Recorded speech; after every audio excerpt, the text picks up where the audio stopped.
Welcome to footballgameplan.com, where football makes sense. I'm Memory Hunt, the czar of the playbook.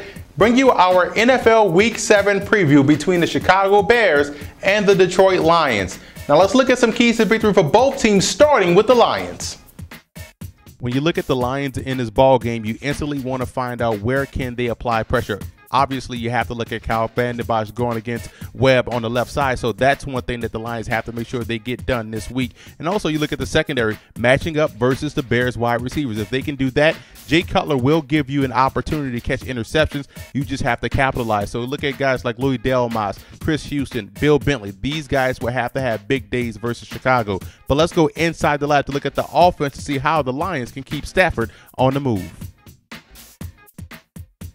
What makes Matt Stafford a solid quarterback is his tremendous superior arm strength. And he can beat press, he can beat coverages, he can beat blitzes with his arm, and I think he can throw well on the run. So we're going to have a sprint out pass call here, and we're going to show how he can beat the press with the sprint out. And let's just have this thing. Let's say Detroit goes empty. They have the tight end right here, and he's going to be vital in this situation. You have your 3 wide receivers as well as your wide receiver on the back end. Let's just say they want to get him on the sprint out and utilize his superior arm strength to get a pass deep down the field to Calvin Johnson. So let's say this is Calvin Johnson right here, this outside receiver. We're going to work him up, and he's going to run this post right there. So this is where we want to go. We're going to run that post. He's going to give a little bend out to the outside and then shoot back up to the post. Let's say this guy right here, this is your safety valve. This is your out route. He's going to work up and then run that out. You have this guy working in, over, stop route right here above the guard, come back. We're going to bring the tight end back over,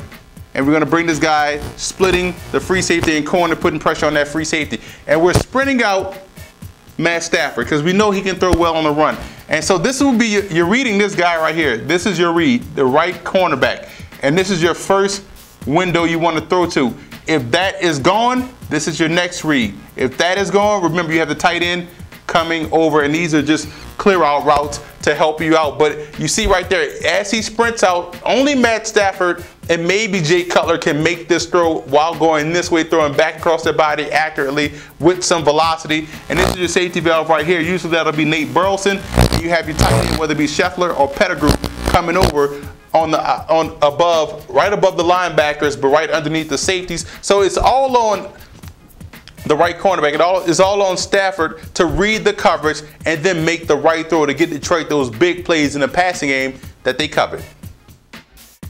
Now let's move over to the Chicago Bears in this matchup. You look at the defensive line, interior defensive line in particular, with Henry Melton and Stephen Paea. Those guys, in my opinion, have to be the ones to have the huge days versus Detroit. You got to get pressure from within. Stafford does a great job of stepping up in the pocket if he sees the outside pressure, but interior pressure clogs those passing lanes and allow you to get sacks and also batted passes. And also look at the safety, Major Wright. Having a huge effect in this ball game, has to be able to cover the tight ends, and that's vital. But let's go inside the lap and look at the Bears offense to see what they can do in the red zone to get better this week versus Detroit.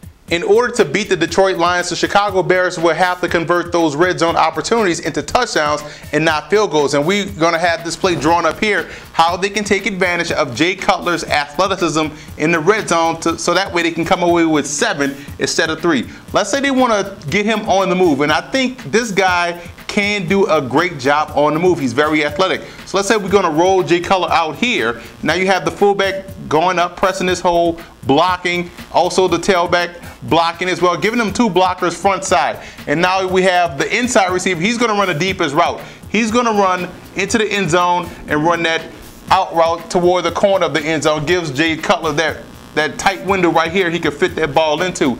We're going to have the outside receiver, work up and run the short comeback route to get right here by the pylon to try to give Jay Cutler that tight window here. So you have 2 tight windows that he has the arm strength to fit the ball into, but he also has a run pass option. As he's attacking the line of scrimmage, if this route doesn't open up, if that route doesn't open up, he has the ability to take off and run. So now you give yourself 3 options in the red zone that could pay off with 7 instead of 3. I think Bill Bentley has to be an X factor. He's going to get the bulk of the passes coming his way as they go away from Chris Houston. So he has to be ready to handle that challenge this week versus Chicago. And I look at Rod Marinelli drawing up some different coverages to try to fool Matt Stafford into throwing passes where he doesn't want to throw them. He's going to have a huge day calling the defense for the Bears. Now let's look at the personnel breakdown in this ball game. You look at where the Lions have the advantage, the offensive line and at the tight end position. I think utilizing the tight ends this week versus the Bears gives them an advantage to control the middle of the field, and that's what you have to do when you're facing the Rod Marinelli defense. I like Chicago in this ball game. You look at the ability to run the football, control the clock. I think they will neutralize the pressure from the Detroit Lions by taking the football out of Jay Cutler's hands, putting it in the belly of Matt Forte. And I think that's how they win this ball game versus a division opponent in Detroit. I also want to give a huge shout out to the Chicago Bear forums and Detroit Lion fan forums for always showing football game plan support.